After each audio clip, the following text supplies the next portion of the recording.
The season's dinner theater has returned to Bunker Hills in Coon Rapids, where it all began. Well, I can recall whenever I find myself too old. Their last show at Bunker was in 2010, before the original dinner theater was demolished to make way for the new clubhouse. Then you must remember that December is the time for glitz. Since then, the season's dinner theater operated at Majestic Oaks in Ham Lake. This year, they're back at Bunker Hills with a brand new musical comedy Christmas show written by Patty Hines McCarthy and directed by her husband, Tom McCarthy. Oh Credits Christmas is about a curmudgeon who lives on the 8th floor of an apartment building overlooking Duluth, the lift bridge, the harbor. This marks the 37th year in which they'll bring an original script to the stage. Tom is a really fun director. He's relaxed and he brings out the best in people. They'll ad-lib something and then I'll just say, okay, we're going to keep that. That was very funny.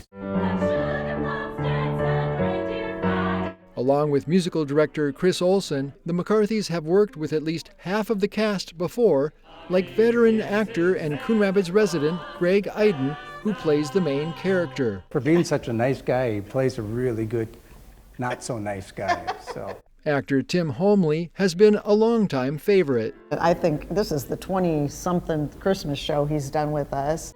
And there's Nikki Larson, who started as a child actor. She's now like 28 years old, and she's done several shows with us over the last few years. And after 14 years away, those once familiar voices will be singing at Bunker Hills once again. It just feels great this year. I mean, it just feels like we've come full circle, that we're back home. Experience the magic of Christmas with the Seasons Dinner Theater and their new show, Oh Crud, It's Christmas, at the Bunker Hills Event Center, with shows each week from December 5th through New Year's Eve. For ticket information, go to seasonsdinnertheater.com.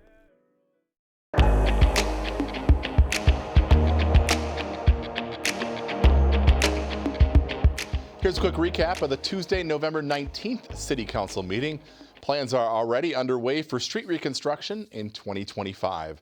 Next summer, nearly 4 miles of city streets will be reconstructed in 3 different areas. In the Oaks of Shenandoah, north of 131st Avenue, the Thousand Oaks neighborhood south of Main Street and west of Olive Street, and the Thrush Park neighborhood south of Main Street and west of 121st Avenue. Property owners impacted will be assessed a portion of the reconstruction cost. A public hearing on the proposed assessments will take place on February 18th. A speed study will be conducted on 2 different stretches of roads in Coon Rapids. The first involves County Road 132, otherwise known as 85th Avenue in the southern part of the city. Construction was recently completed on a roundabout at Evergreen Boulevard and will require speeds slower than the currently posted 50 miles per hour for vehicles to safely approach and navigate through the intersection. The other speed study will be conducted on Northdale Boulevard between Crooked Lake Boulevard and Main Street. City staff have received several calls over time related to traffic speed and safety concerns from nearby residents. The study will come up with options to address any vehicle and pedestrian issues. The holiday shopping season is here. The City Council has proclaimed November 30th as Small Business Saturday in Coon Rapids. They are encouraging residents to support local businesses this holiday season and throughout the year. And that's a quick recap of the Tuesday, November 19th City Council meeting. As always, you can find the full meetings on cable or the CTN Coon Rapids YouTube channel.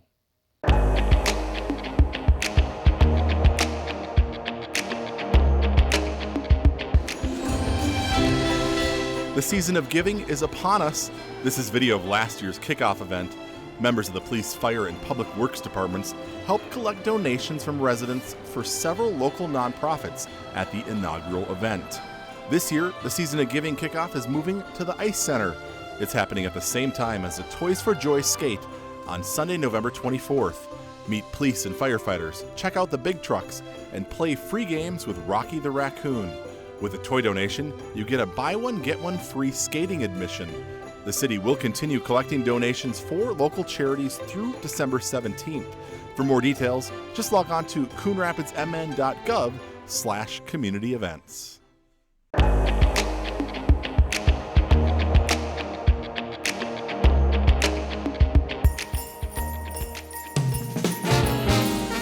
holiday season is here. Enter the 2024 Holiday Lighting Contest sponsored by the Coon Rapids Arts Commission. There are 2 categories, one for moving light displays and one for non-moving displays. Cash prizes of up to $100 will be awarded. Judging is based on overall impact, visual appeal, creativity, and variety. The deadline to enter is Monday, December 2nd at noon. For more information or an entry form, log on to the city's website, coonrapidsmn.gov.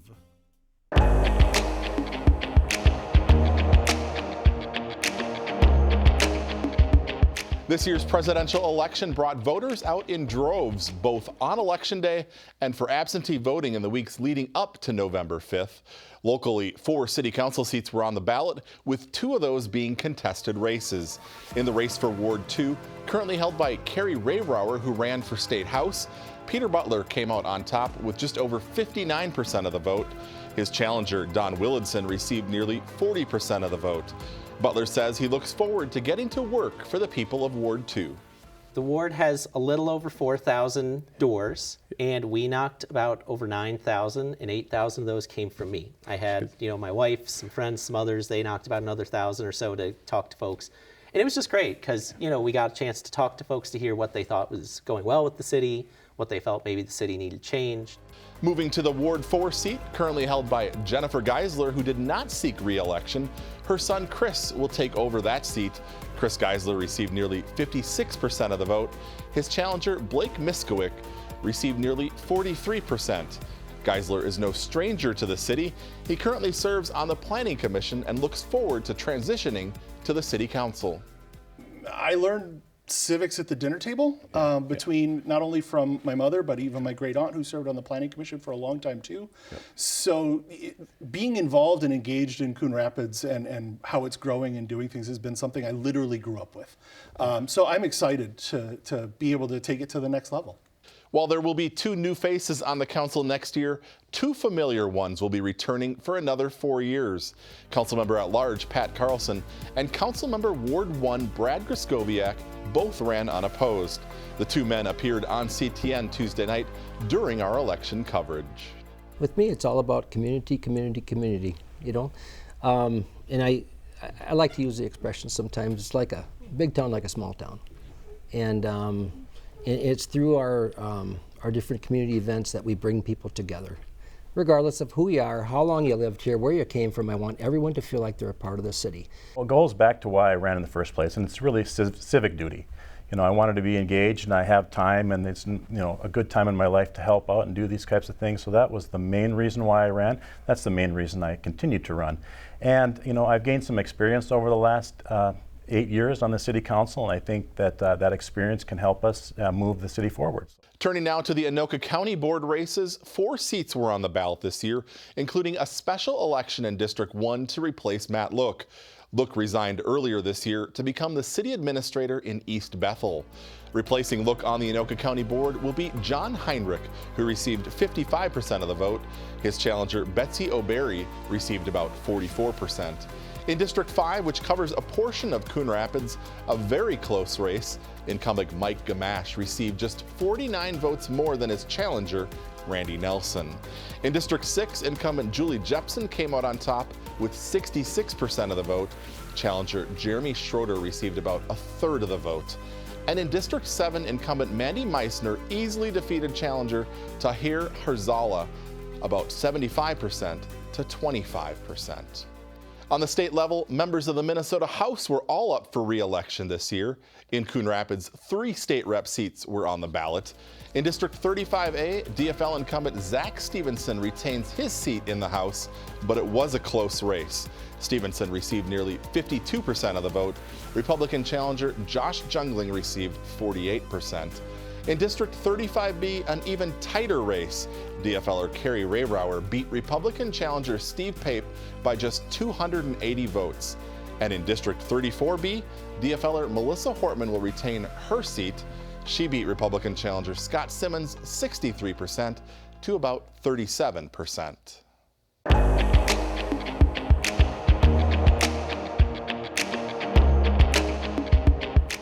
Gizmo spent basically his whole life up until I met him in training. As a member of the peers support team, Coon Rapids police officer John Ormston and his new partner keep toys on their desk, and they also like to take walks around the building. So Gizmo is a almost 3-year-old black lab. He was donated to the department by Can-Do Canines. The organization, known for their service dogs, Gizmo went through Can-Do Canines' facility dog program, where he trained to work at a designated location with a variety of people, like the Coon Rapids Police. Gizmo is what we call a wellness dog in the department. He's here for our officers and our other staffs, just to promote wellness and overall bring some positivity to the department in a job that sometimes can be difficult. Welcome to the crew. Officer Ormston and fellow dog handler Officer Emily Geese introduced Gizmo to the City Council at their first meeting in October after just 2 months on the job. Together they demonstrated some of the skills which Gizmo trained for, like laying on a person's lap to provide deep pressure therapy. I know that there are people who are enjoying having him around. Evidence specialist Darren Williams likes to take some time out of his day to play fetch. Seems like everyone's a lot happier when there's a dog around, especially me. I have 3 of my own. They're always happy to see you. Taking that 5 to 10 minutes to just let everything else go that they're working on. The pair even walk through City Hall to occasionally meet with city staff who enjoy the company of Gizmo. There's definitely some positivity that he brings on a daily basis. Eventually, their role will expand to include supporting members of the community out at public events. I want people to know that they can always come and see him and say hi to him. It's very a respect thing to see a dog in a vest and ask if you can pet him or not. But Gizmo's job is to be loved on and to be petted.